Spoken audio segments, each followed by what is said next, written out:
38,000 से अधिक शिक्षकों की होगी नियुक्ति। अगले 3 सालों में एकलव्य विद्यालयों के लिए 38,000 से ज्यादा टीचर्स की नियुक्ति होगी। 175 एकलव्य स्कूलों में स्मार्ट क्लास स्थापित की जाएगी और बहुत जल्द भगवान बिरसा मुंडा के जन्मस्थल के साथ डोंबारी, बुरु, चलकत इत्यादि जगहों के टूरिस्ट स्थलों में बदला जाएगा। 3 दिन पहले मिनिस्ट्री ऑफ ट्राइबल अफेयर्स ने अपना एक आंकड़ा दिया जिसमें उन्होंने कहा कि हम जनजातीय एजुकेशन को आगे बढ़ा रहे हैं। महाराष्ट्र जो हैं उनकी हमारे पास 740 स्कूल हम रिमोट ट्राइबल एरियाज में और खोलेंगे। हम एक अच्छा खासा करोड़ों में अमाउंट खर्च करेंगे। अभी इससे 3.5 लाख ट्राइबल स्टूडेंट्स को बेनिफिट होगा। 38,000 टीचर्स को हम रिक्रूट करेंगे। तो 2025-2026 के लिए एक अच्छा खासा मतलब 7,088 करोड़ समथिंग का बजट आपकी ट्राइबल मिनिस्ट्री को दिया गया है ट्राइबल लोगों की एजुकेशन को बेहतर करने के लिए।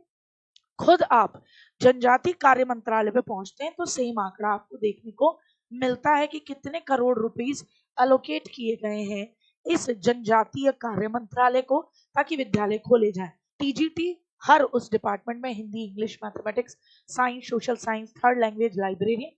सैलरी का लेवल 7th पे किया जाता है। 44,900 से लेकर आपका आराम से 14,24,000 तक। और अब तो गवर्नमेंट ने अपना पे स्केल बढ़ा दिया है क्योंकि जो नया वेतन आयोग है उसको फोकस में लाया गया है। अदर टीजीटीज की पोस्ट जैसे म्यूजिक, आर्ट्स है ना, पीईटी, फिजिकल एजुकेशन के टीचर मेल और फीमेल, इनको 6 लेवल का पे स्केल पे रखा जाता है।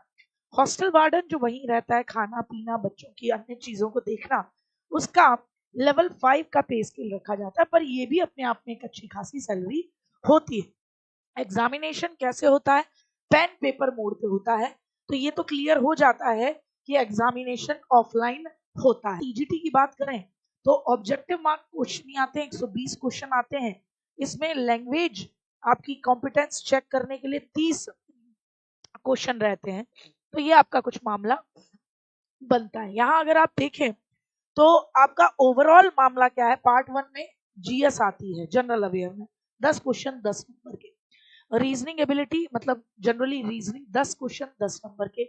आईसीटी कंप्यूटर बहुत पूछा जाता है क्योंकि आजकल आप बहुत ब्रॉड लेवल पर कंप्यूटर टेक्नोलॉजी का इस्तेमाल कर रहे हो शिक्षा में, तो 10 नंबर की 10 क्वेश्चन।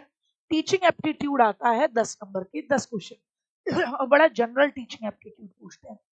टीचिंग क्या है, टीचिंग पर किन चीजों का प्रभाव पड़ता है, एनईपी को बहुत ज्यादा फोकस करते हुए ये सारी चीजें। फिर पार्ट 5 जो होता है, क्योंकि ये टीजीटी का है, तो अगर कोई म्यूजिक का टीचर है या कोई इंग्लिश का टीचर है तो ये जो पार्ट 5 होगा वो सबका अलग अलग होगा। डोमेन नॉलेज होगी अपने अपने सब्जेक्ट की, सब्जेक्ट स्पेसिफिक सिलेबस होगा और उसका लेवल होता है ग्रेजुएशन लेवल तक। और उसी पर इनकी पेडागोजी भी पूछी जाती है। एनईपी 2020, खेलो इंडिया, फिट इंडिया, इस तरीके के गवर्नमेंट के प्रोग्राम ये फिजिकल एजुकेशन टीचर के लिए पूछे जाते हैं। लेकिन एनईपी 2020 आपका अनुभव जन्य शिक्षा, खेल आधारित शिक्षा, ये ऐसे हॉट टॉपिक हैं जो आपसे पूछे ही जाएंगे। और ये मामला आपका कितने का रहता है? 80 नंबर का। इसमें आपका सब्जेक्ट, खुद के सब्जेक्ट के 65 क्वेश्चन आते हैं।